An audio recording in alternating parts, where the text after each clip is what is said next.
You know that couple that always seems perfect? The one that laughs at parties, holds hands in public, posts cringy but cute couple selfies, and seems like they have it all figured out? That was us. Or at least, that's what everyone thought. My name's Ethan, and I've been married to my wife, Rachel, for just over 10 years.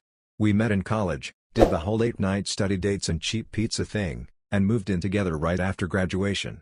She was the organized, go-getter type. Always had a plan, always moving forward. Me? I was more relaxed, music, photography, freelance gigs, but we balanced each other. Or so I believed. We bought a house in the suburbs, got a dog named Milo, and talked about starting a family soon. Life was normal. Comfortable. At least until about 6 months ago when Rachel started acting just a bit off. It wasn't anything obvious at first. That's how these things start, right? Small things. Subtle. She started staying late at work more often. She brushed it off, blaming a new manager who was apparently incompetent as hell. She got a new phone, supposedly because her old one was sluggish. She began locking it. We'd always trusted each other, never needed passwords. Suddenly, I wasn't even allowed to look something up on it. I told myself not to overthink. Everyone goes through phases. Work stress, life stress. But deep down, I knew something had changed. She smiled less around me, laughed more at texts. She was distant. Cold. Even during sex, which became rare, she seemed gone. Like she was somewhere else in her mind. I mentioned it once. Just casually. You okay, Rach? You seem distracted lately. She gave me this tight smile, kissed my cheek, and said, I'm just tired, babe. Works a lot right now. Don't worry so much. But I did worry. And I was right too. This isn't just a story about betrayal. It's a story about masks, secrets, and how sometimes, the person you trust most is the one holding the knife behind their back. Subscribe if you want to hear what happened next, because trust me, it only gets crazier from here. It happened on a Wednesday. Nothing special about that day, which is exactly why it caught me off guard. I had finished a late-night editing job and decided to surprise Rachel with her favorite Thai takeout. I pulled into her driveway around 8:45 p.m., just as the rain started. Her car was already there. Lights on inside. Music playing softly. I walked in, called out her name. No answer.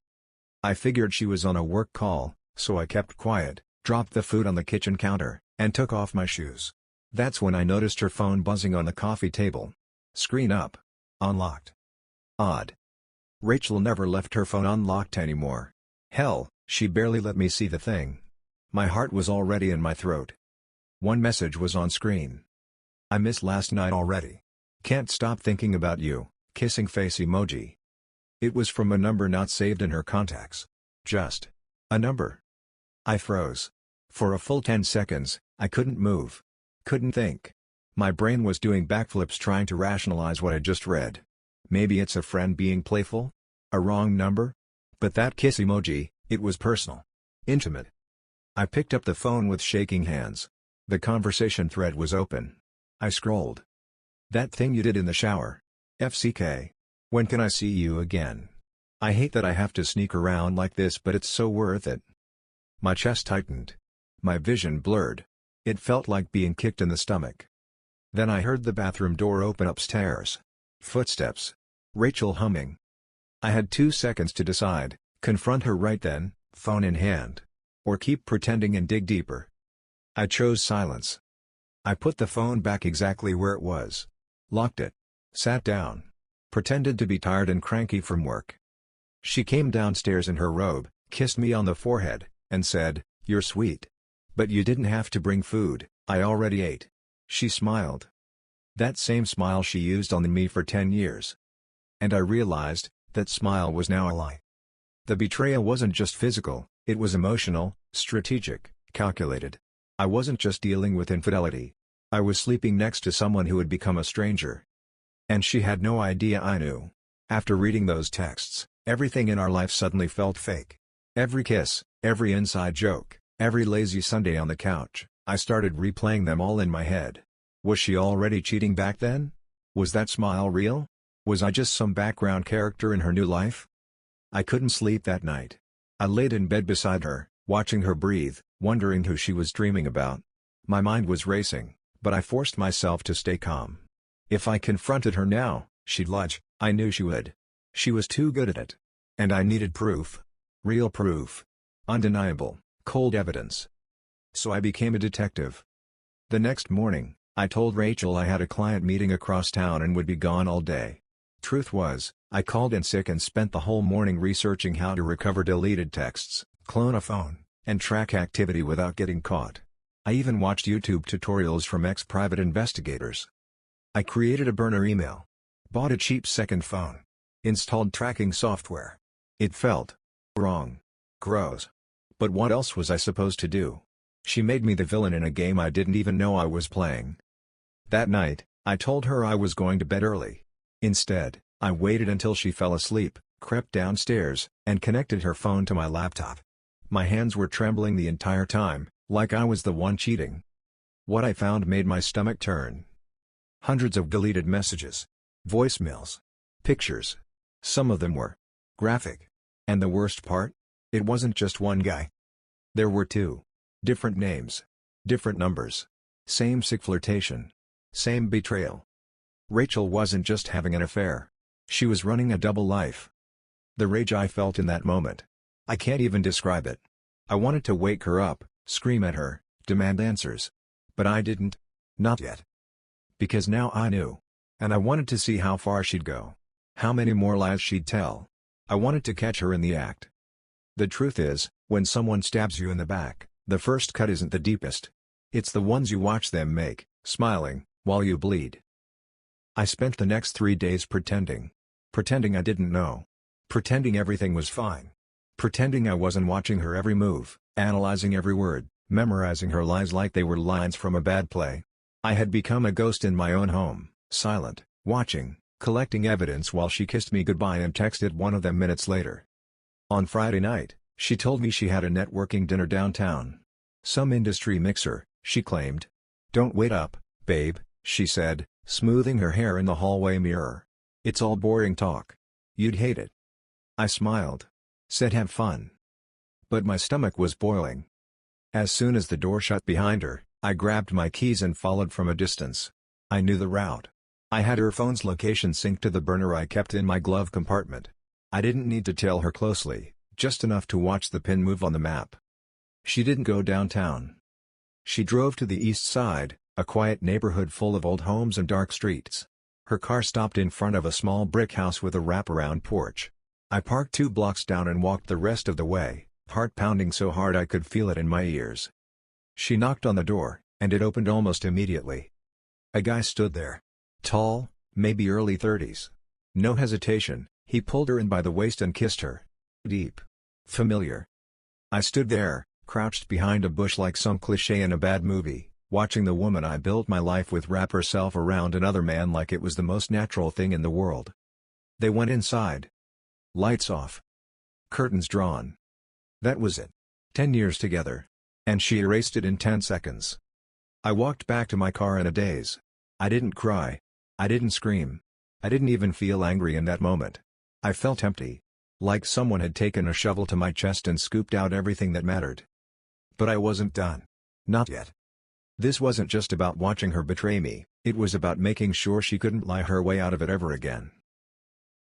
After watching Rachel walk into that man's house, after seeing that kiss with my own eyes, I drove home in complete silence. No music. No radio. Just the sound of my own thoughts screaming inside my head. I stayed up until 3 a.m. that night, staring at my laptop, looking at the photos I'd taken with my phone. Grainy, yeah. But clear enough. Her face. His arms. The damn kiss. I stared at the stills like they were from a horror movie I'd somehow starred in. But here's the thing, Rachel didn't know I knew. Not yet. And I wanted to use that. It wasn't enough just to confront her. She was a manipulator. A liar. I'd seen it already, how smoothly she deflected, how effortlessly she smiled through the cracks. No, I needed her to expose herself. So I came up with a plan. The next day, I acted totally normal. Made her coffee. Asked about her networking event, she said it went late, but it was productive. Smiled, kissed me, asked if I could pick up dog food while she caught up on laundry. I swear, the lies rolled off her tongue like honey. So I nodded. Said, sure. Then I slipped a tiny voice recorder under the couch cushions before I left. Set it for 4 hours. I wanted to hear everything. Every phone call. Every whisper. But I didn't stop there. That afternoon, while she was out, I copied her cloud account. Downloaded her recent backups. Messages. Photos. Notes. Calendar entries. That's when I saw it. A hotel booking for the upcoming Saturday. Made under her maiden name. One night. King Suite. She'd scheduled a business conference that day. I knew exactly what I had to do. I made a duplicate key card using a service downtown. Reserved the room right next to hers. Then I bought a small hidden cam, one of those cheap Amazon ones that looks like a charger. I was going to record everything. If she wanted to live a double life, then she could star in the movie I was now directing. She had no clue I was 10 steps ahead. Saturday came faster than I expected. I wasn't nervous. I wasn't scared. I was focused. Every move I made that day felt calculated, like I was executing a mission. It was surreal, honestly. Like watching someone else live my life while I just observed from above. Rachel left the house around noon, suitcase in hand, dressed like she was going to an overpriced TED Talk. She kissed me on the cheek and said, "Don't forget to water the plants, babe. I'll be back tomorrow evening." I smiled. And 20 minutes later, I followed her car, again, from a distance. She arrived at the hotel, just like the reservation said. A mid-range boutique place with sleek windows and over-friendly staff. I checked in next door under a fake name and kept the camera ready. My heart was thudding so hard I could feel it in my neck. I didn't have to wait long. 2 hours later, a man I'd never seen before, younger, beard, cocky walk, came up to her floor. She opened the door before he even knocked. I heard her laugh. That stupid laugh she used to use with me. I waited 10 minutes, then walked casually down the hallway, phone in hand like I was texting. As I passed their room, I heard them moaning, giggling, the mattress squeaking. And that was it. That was the moment something inside me broke. I wanted to scream, kick the door down, confront them both right then and there. But I didn't. I forced myself to walk back to my room, close the door, and breathe. I checked the camera footage. Crystal clear. Faces. Voices. Everything. I had it all. The betrayal wasn't just suspected anymore, it was recorded. Documented. Packaged like evidence in a courtroom. And here's the kicker. She called me. While he was still in the room with her. "Hey, babe," she said sweetly. "Just checking in. Conference is going great. Miss you." I almost laughed. The sheer audacity of it. I played along, told her I missed her too. Said I'd cook something nice tomorrow night. What she didn't know was that when she came home, everything would be different. Because I had finally reached the point of no return. She came home the next evening like nothing happened. Waltzed in, dropped her suitcase by the door, kicked off her heels, and stretched like she'd just run a marathon. "Ugh, I am so exhausted," she said, flopping on the couch. Those workshops were brutal. I stood in the kitchen, watching her. My palms resting on the counter, my jaw clenched so hard I thought it might crack. She looked me right in the eyes, smiled, and asked, "Can you pour me some wine?" Wine. After everything I knew, everything I'd seen, she had the nerve to ask for wine. I nodded. Poured 2 glasses. My hands were shaking, but she didn't notice. Or didn't care. I walked over and sat across from her, my laptop beside me. I didn't say anything. Just stared. "Everything okay?" she asked, sipping the wine. "You're being kinda quiet." I took a breath. Then I turned the laptop around and hit play. The footage started. Her voice. Her laugh. The sound of the hotel room door clicking shut. Then, the unmistakable noises. Moaning. Him saying her name. Her saying his. Her face froze. She didn't blink. Didn't breathe. Just stared. Then, and I swear to God, she had the audacity to laugh. "Ethan. Seriously?" she said, rolling her eyes. "You followed me? You spied on me?" I couldn't believe it. I literally caught her in 4K and she was mad at me? "You cheated on me, Rachel," I said. My voice was calm. Too calm. Multiple times. With multiple men. I have the messages. The recordings. The hotel reservations. I know everything. She stood up, crossed her arms, and said something I'll never forget. Well, maybe if you'd actually been present in this marriage instead of hiding behind your little camera and freelance crap, I wouldn't have had to look elsewhere. Boom. There it was. No apology. No shame.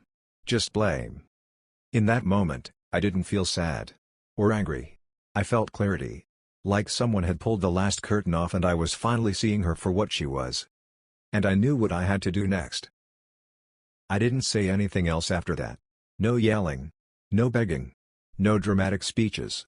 I closed the laptop, took one last look at her, still standing there with her arms crossed like she was the victim, and walked upstairs.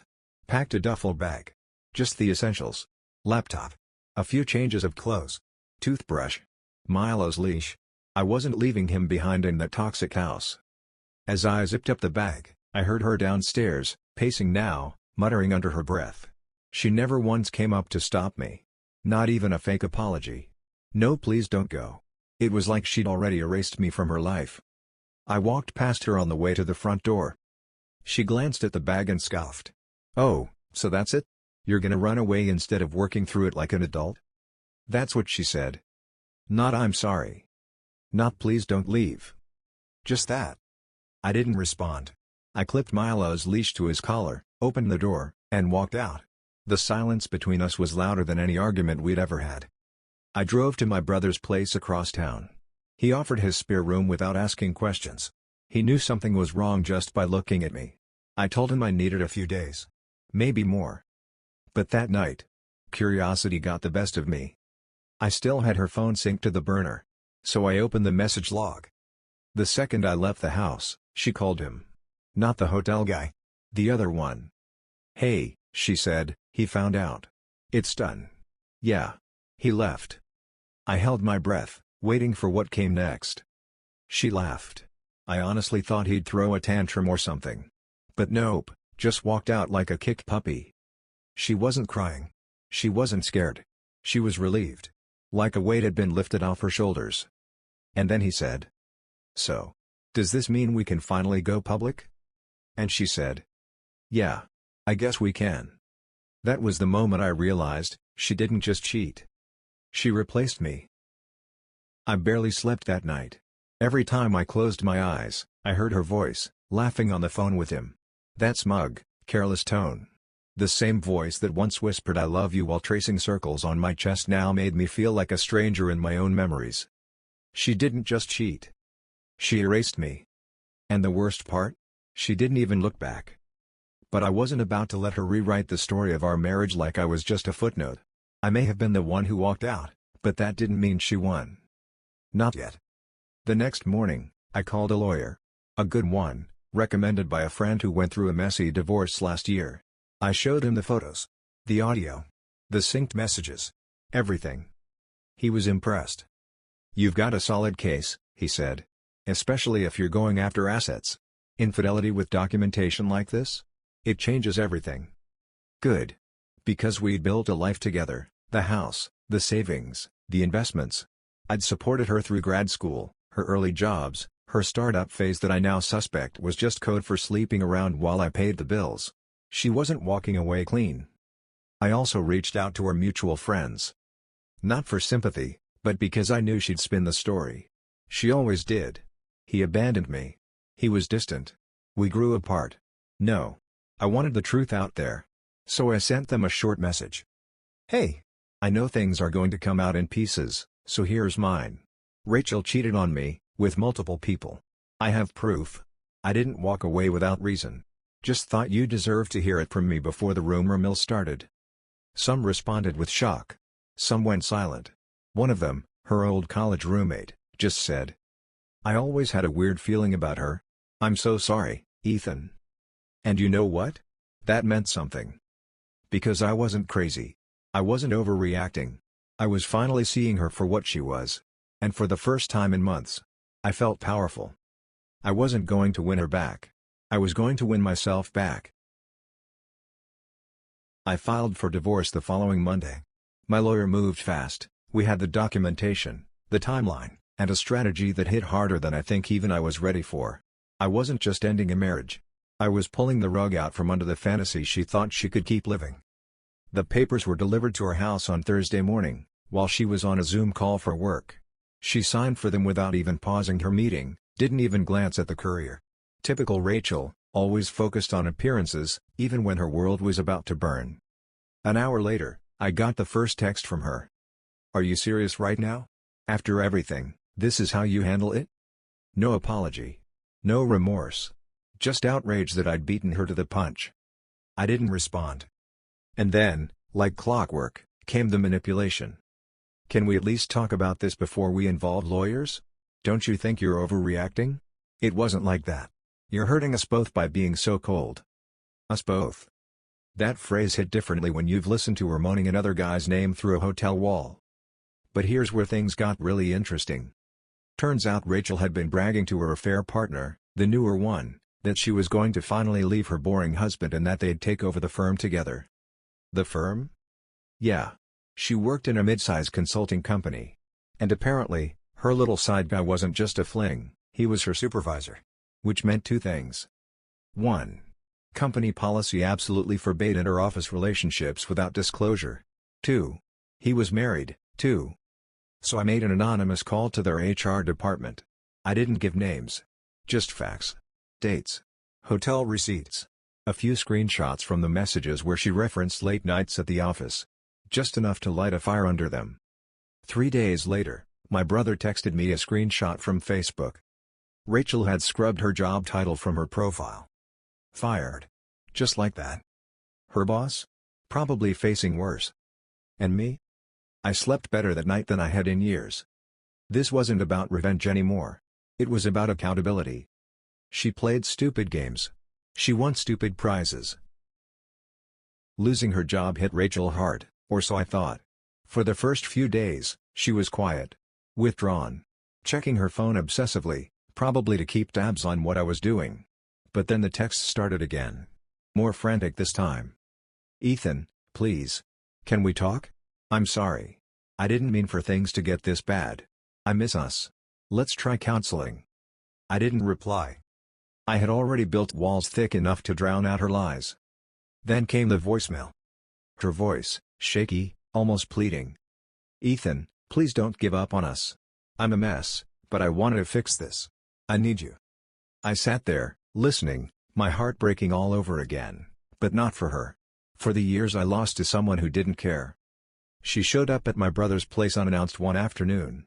Milo barked ferociously. I opened the door cautiously. She looked different, disheveled, eyes red-rimmed. She begged to talk.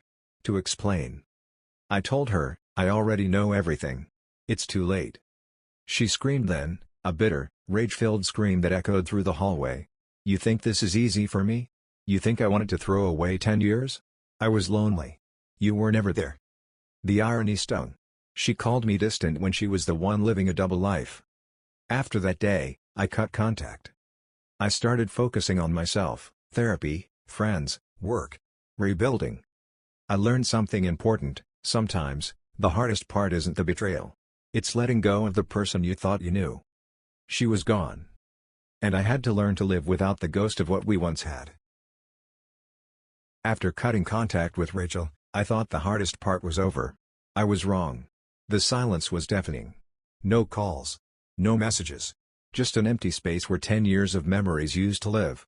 At first, I tried to fill that space with distractions, binge-watching shows, working overtime, hanging out with friends. But the pain didn't disappear. It hid in the cracks, waiting to seep out in the quiet moments. One night, alone in my apartment, I broke down. I cried like I hadn't since I was a kid.